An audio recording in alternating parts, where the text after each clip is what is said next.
تو وصال کے وقت میں حضرت اماں فاطمہ رضی اللہ تعالیٰ عنہ حضرت علی رضی اللہ تعالیٰ عنہ کو قریب بلایا اور قریب بلا کر بات چیت ہونے لگی تو حضرت علی رضی اللہ تعالیٰ عنہ نے وصیت کی کہ اے فاطمہ جب اس دنیا سے چلے جانا تو حضور کو میرا سلام پیش کر دے. سبحان اللہ. حضرت فاطمہ کہتی ہیں ٹھیک ہے سلام پیش کر دوں گی لیکن میری بھی ایک وصیت ہے. زور سے بولو سبحان اللہ. سبحان اللہ. میری بھی ایک وصیت ہے.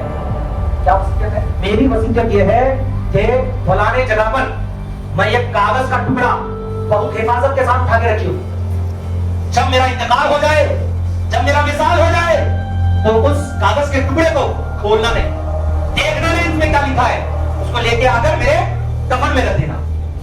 حضرت علی رضی اللہ تعالیٰ عنہ نے فرمایا اے فاطمہ تم نے تو وصیت کر دی اور منع بھی کر دیا ہے, اب تجھے میں رسول اللہ کا واسطہ دے کر پوچھتا ہوں تو بتا دے کاغذ میں لکھا کیا ہے, کاغذ میں کیا لکھا ہے اور میں پریشان ہو جاؤں گا. تو بول دے فاطمہ تجھے اللہ کا واسطہ رسول اللہ کا واسطہ بول دے اس کے اندر کیا ہے. حضرت فاطمہ تو زہرا فرماتی ہے جس وقت آپ کے ساتھ میرا نکاح ہو رہا تھا میرے ابا حضور نے مجھ سے پوچھا تھا 400 مسکال چاندی کہ عوض ہے فاطمہ تیرا نکاح اگر علی کے ساتھ کیا جائے کیا لڑکا قبول ہے؟ اس وقت میں نے کہا تھا لڑکا تو قبول ہے لیکن یہ مہر قبول نہیں. تو میں نے کہا تو مہر قبول نہیں ہے. حضرت صدیق آپ کو کہنے لگے کہ اللہ پاک نے تمام جنتیں اور جنت کی تمام نعمتیں تیرے مہر میں دے دی ہے, کیا یہ قبول ہے؟ میں نے ان کو بھی کہا اور پھر میں نے کہا مجھے مہر میں ہر وقت دیکھتی رہتی ہوں کہ ابا حضور اپنی ہمت کو ڈھانپ کر کے دن بھر رات بھر ہمت کے کمرے ہوتے رہتے ہیں. مجھے ابا کا گناہ مجھے میرے ابا کا رونا پسند نہیں ہے. اگر میری خوشی چاہتے ہیں تو میری خوشی یہ ہے کہ میرے مہر میرا مہر میرے ابا کی تمام امت کی مغفرت ہے اور یہ بات زبانی نہیں لکھی چاہیے. لہٰذا اللہ سبحانہ و تعالیٰ نے کاغذ میں لکھ کر جبریل امین کے ہاتھ سے جو بھیجا تھا میرے مہر کے لیے وہ کاغذ وہی مہر میں اٹھا کے رکھی ہوں. اس مہر کو میرے کفن میں دے دینا تاکہ میدان میں چل کے میں جب تک اپنے نام اپنے ابا کے تمام ایک ایک گنہگار اور آزاد امتی کو نمبر چلا دوں میں نہیں سکتا. سبحان اللہ. اللہ کے محترم یہ ہے بات سلام صلی اللہ تعالیٰ عنہ کی ذات پاک. حضرت فاطمہ اتنا کہنے کے بعد کہتی ہے میں دیکھ رہی ہوں حضور صلی اللہ علیہ وسلم اپنے صحابہ کے ساتھ تشریف لے آ رہے ہیں, اب میرے جانے کا وقت ہو چکا ہے. حضرات یہ بول کر حضرت فاطمہ الزہرا کہنے لگی اے علی اے میرے سردار اے میرے سوارے نامدار آپ کی بارگاہ میں وہ تو وصیت میں نے کی اور یہ بات یہ ہے میرے یہ دو نین کے ٹکڑے میرے جگر کے سرور آنکھوں کے نور حسن و حسین تھے. اے علی کبھی بھی اس کو مارنا نہیں, کبھی بھی اس کو مارنا نہیں. جیسا کہ باپ بچے کو مارتا ہے یا ڈانٹتا ہے یا تمبی کے لیے آپ ہی تو مارتی ہے نا, اتنا پیار فرماتی ہے کہ جاتے وقت بھی وصیت کر کے جاتی ہے یہ دونوں میرے نین کے ٹکڑے ہیں یہ دونوں میرے قلب کے سرور ہیں اس کو کبھی بھی مارنا نہیں. یہ وصیت فرما کر حضرت فاطمہ الزہرا رضی اللہ تعالی عنہا اس دنیا سے کوچ فرما گئی ہے. حضرات محترم پھر ان کے وصیت کے مطابق ان کے کفن پر وہ کاغذ کے ٹکڑے کو رکھ دیا گیا. حضرات انہی کے خاندان میں سے آئیے آپ کے ذہن و دماغ کو میں حاضر کروں.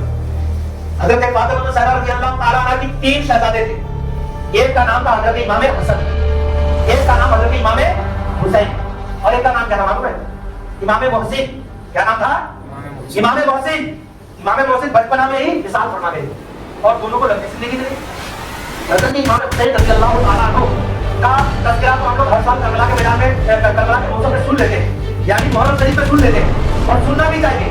ہر گلی ہر کوچے میں سننا چاہیے کیونکہ کربلا کا میدان صرف ایک قتل نہیں تھا وہ ایک درس کا ہے. درس کا امت میں درس کا میں تو کلاس روم ہے پوری کائنات کے لیے وہ درس ہے. اس سے سبق حاصل کرنا چاہیے. ہم صرف ان کو سن کے وہ آنسو بہا دینے سے نہیں ہوگا زندگی گزارنے کا طریقہ سیکھنا چاہیے کیونکہ وہی سیدھا راستہ ہے. قرآن میں تو کہا گیا انعمت علیہم یہ انعمت علیہم کوئی اور نہیں امام حسین اور حسن کا راستہ ہے. حضرات محترم حضرت امام حسن اور حسین کا راستہ حضرت امام حسین کے کربلا سے جبریل جو واپس گئے تھے اس کے بیٹے واپس گئے تھے. ان کا نام تھا حضرت زین العابدین. کیا نام تھا؟ حضرت زین العابدین رضی اللہ تعالیٰ. ان کے بیٹے کا نام تھا حضرت امام باقر. حضرت امام حضرت امام باقر کے بعد نام ہے یہ نام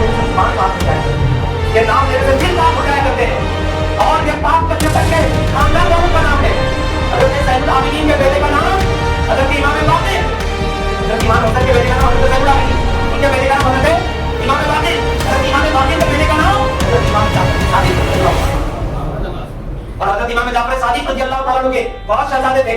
उनमें से एक बहुत मशहूर नाम है हजरत इमाम मोहम्मद कासिम रज़ियल्लाहु ताला, हजरत इमाम मूसा कासिम रज़ियल्लाहु ताला अन्हु। ये इतने सारे जो नाम हैं, हजरत इमाम मोहम्मद बाकिर, हजरत इमाम जाफर सादिक, हजरत इमाम मूसा कासिम रज़ियल्लाहु ताला अन्हु अजमईन, ये तमाम जो नाम है आप इसमें से एक मशहूर वाक़या सुनाओ। ये तो हजरत इमाम जाफर सादिक का नाम आया।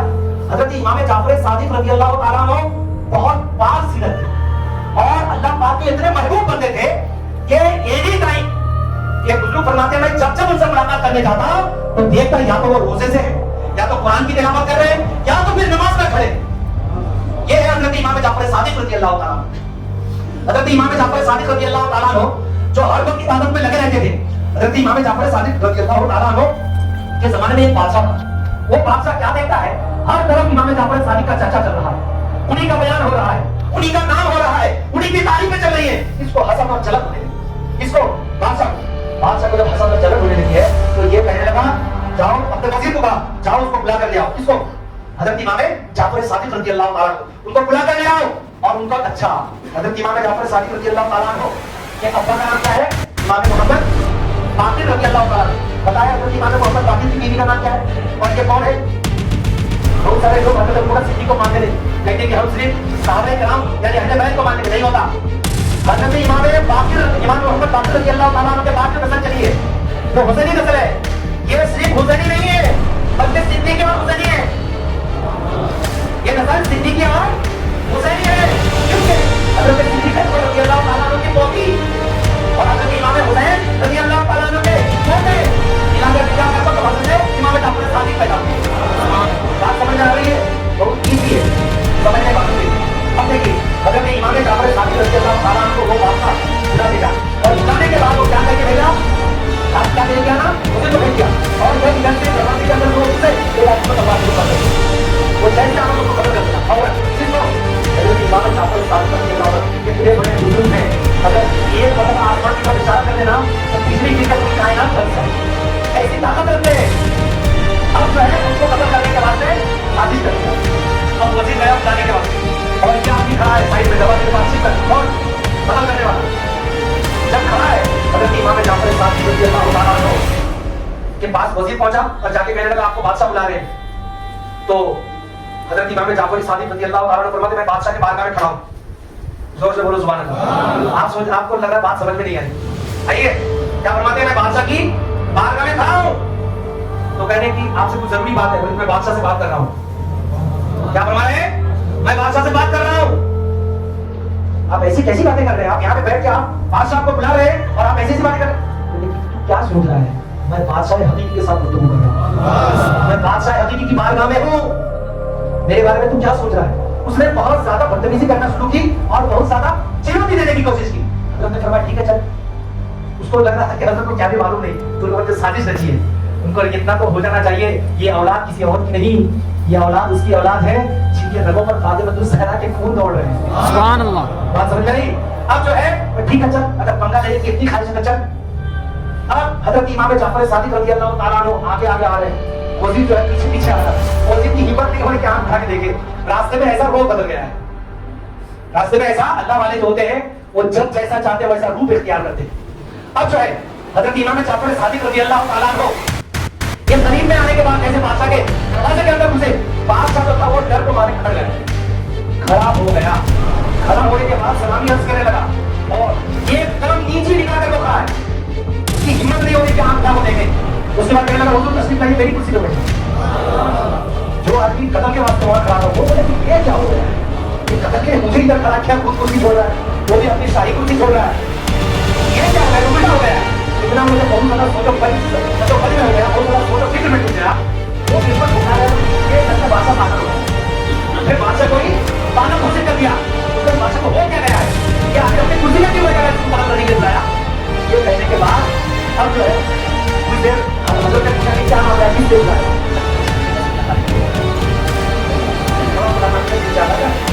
आपको जाना जरूरी कराया था, इसके मैं आपके साथ मुलाकात के वास्ते आपको बुला दिया। हजरत ने बताया दोबारा बुलाना नहीं, और मैं पहला याद रहता हूँ ये बात में खबर डाला दोबारा अगर बुलाए तो अच्छा नहीं। भाई इतना बोल दो जब तुमको इस तरीके से बुला भेजा तो इस तरीके से बोला तो हजरत करके काम नहीं करता हूँ। ये बोल को हम जब चलते लगे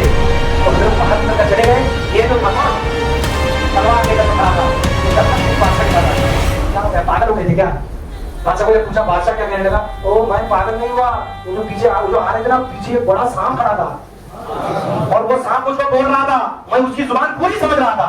वो सांप कह रहा था, खबरदार ये अली की आग है, अगर इस पर खबरदार कुछ हमला हुआ तेरे महल समझ तुझको निकलूंगा मैं।